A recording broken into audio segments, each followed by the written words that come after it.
just like to take a moment of silence for the family of the young 8th grade student who passed away last week. And if everyone could keep that family in their prayers, it would be greatly appreciated.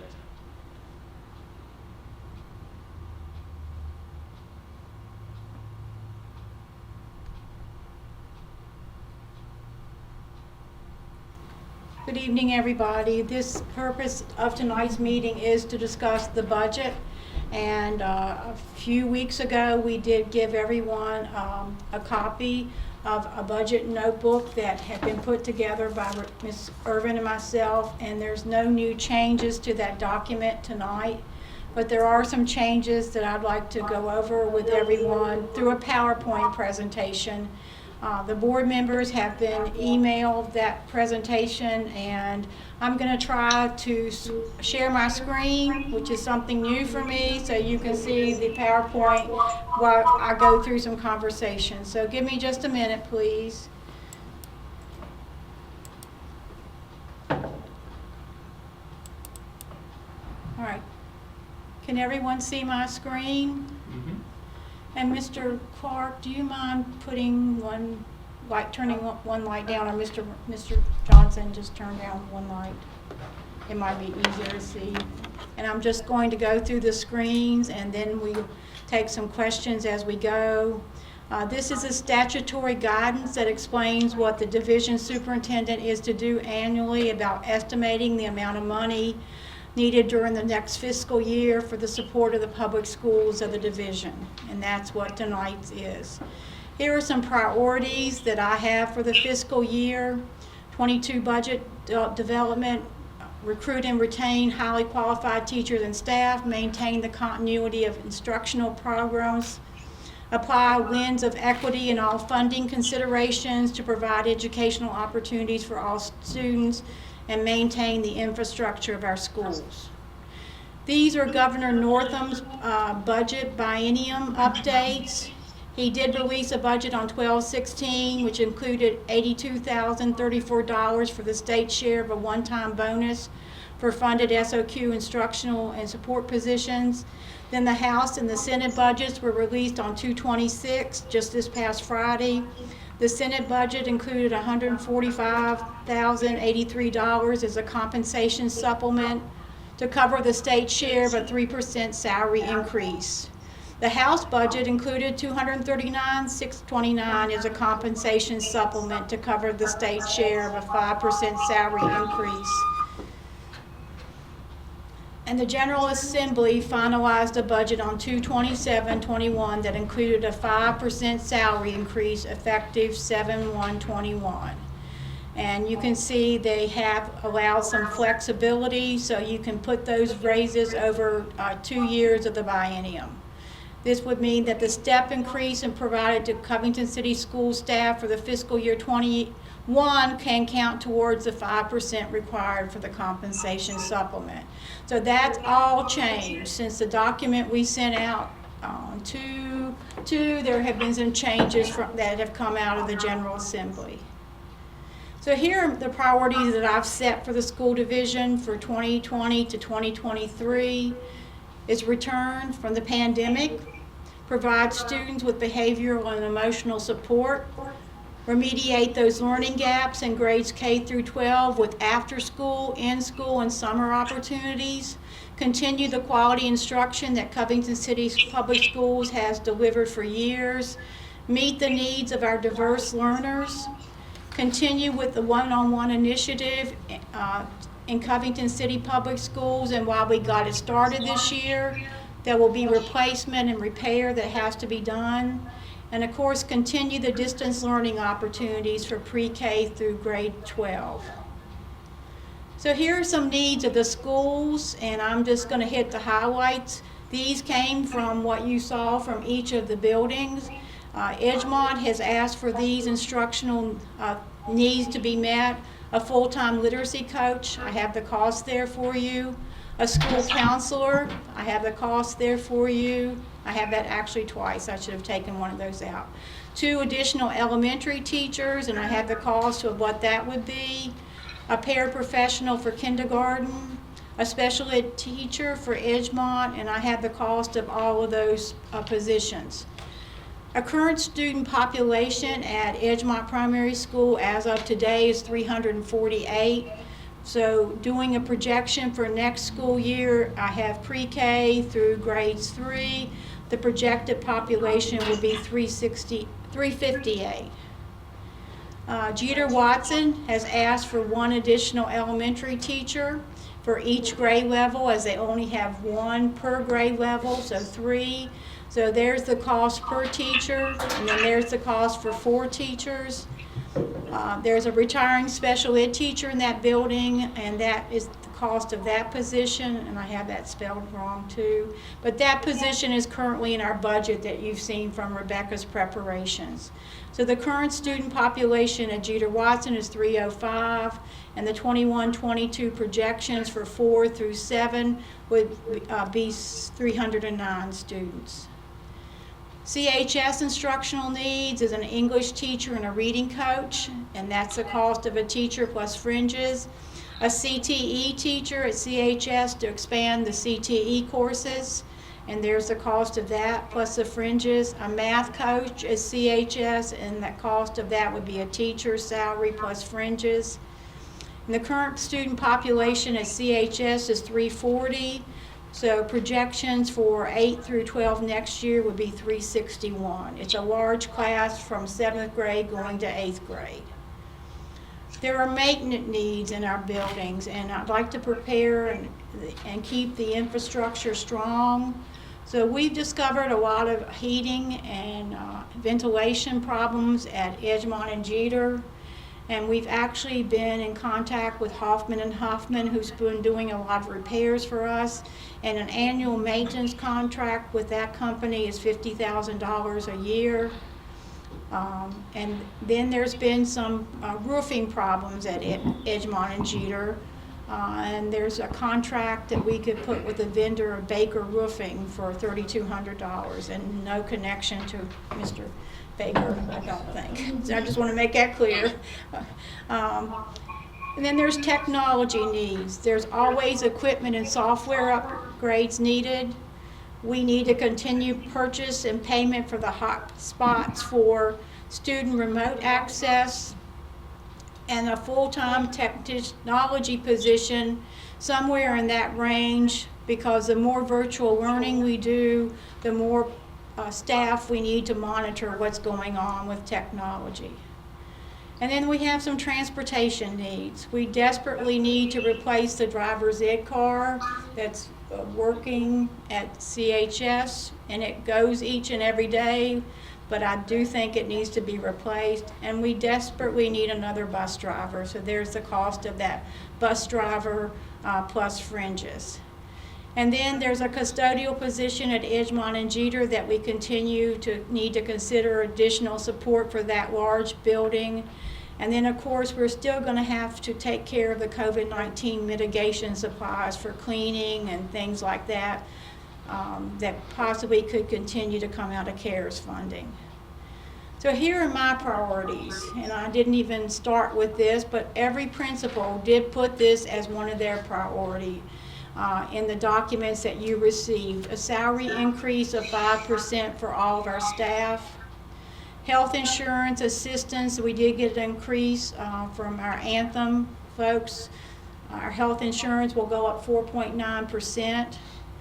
A literacy coach, an ESL or English language teacher is desperately needed full-time for the division to continue to support what efforts we have already made towards improving reading and literacy for our students. And we have an ESL population that needs to have some support from a qualified teacher, and I think that position could be combined.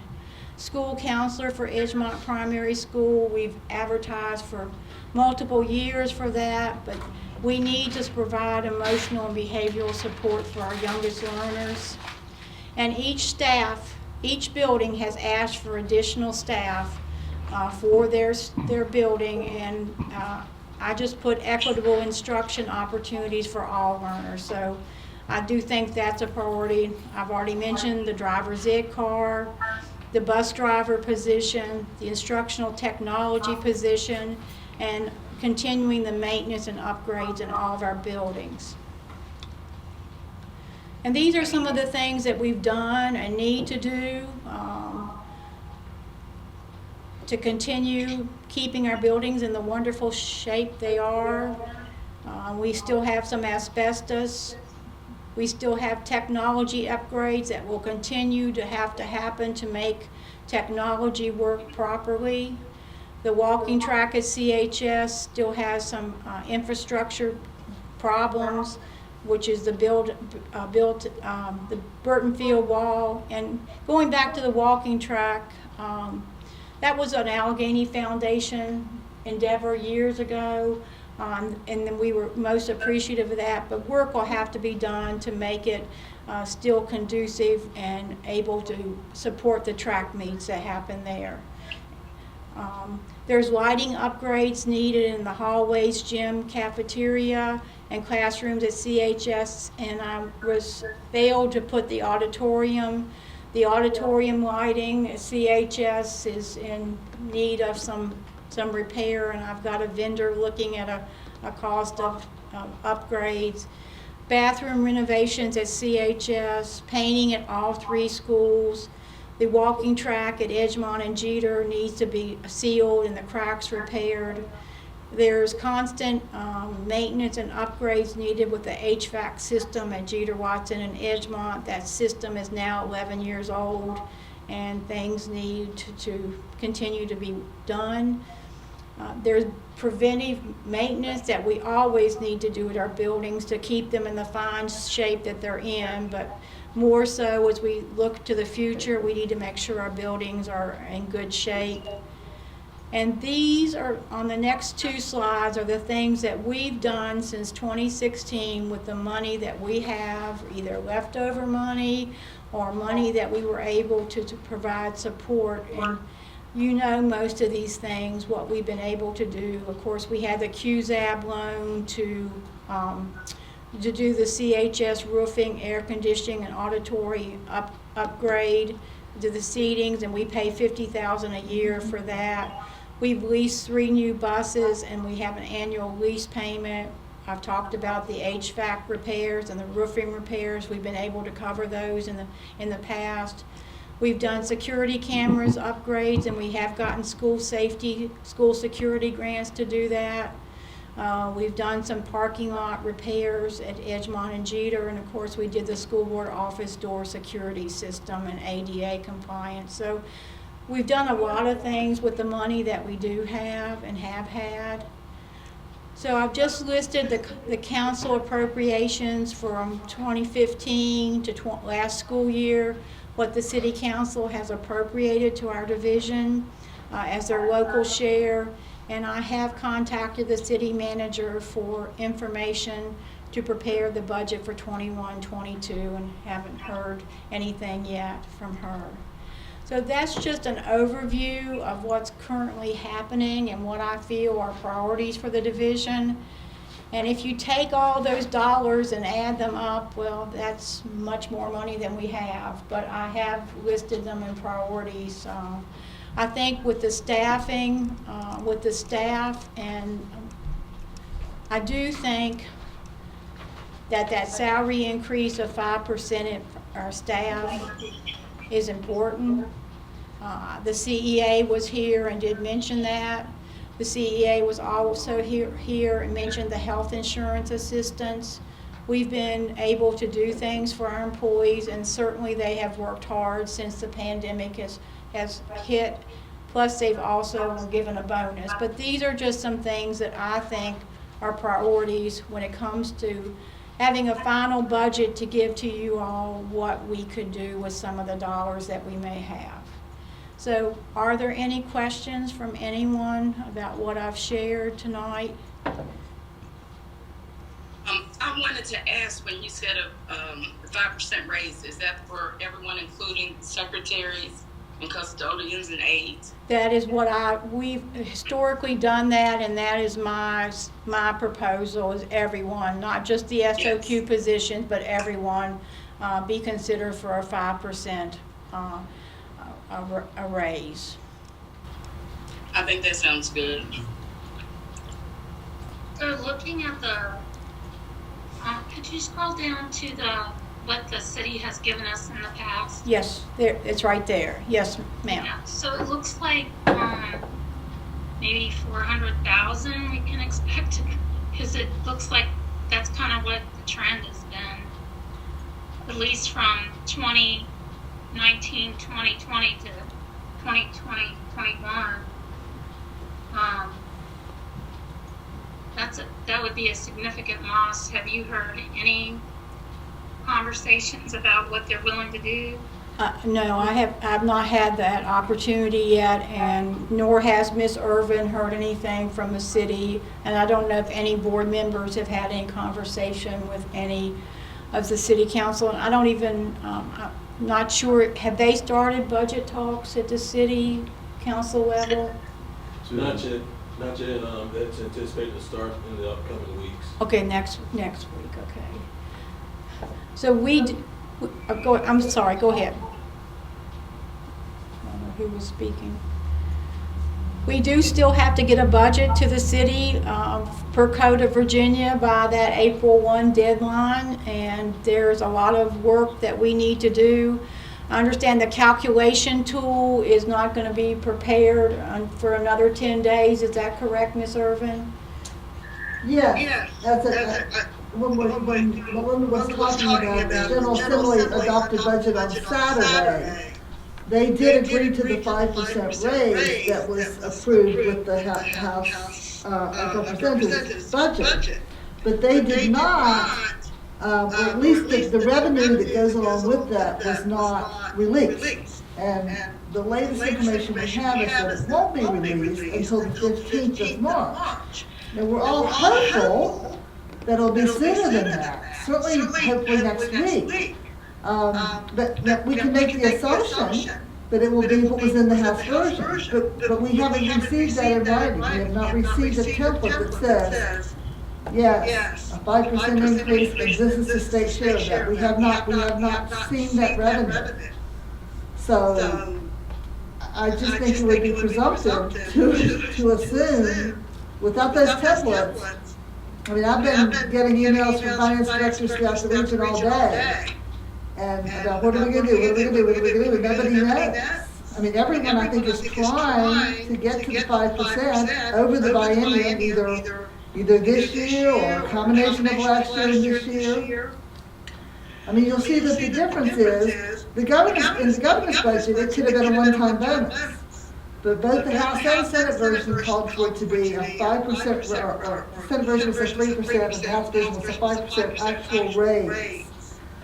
So it can't be a bonus to get the money. It has to be a raise. So bottom line, we don't know yet what that 5% will cost us if we were to go along with the state's restriction. No.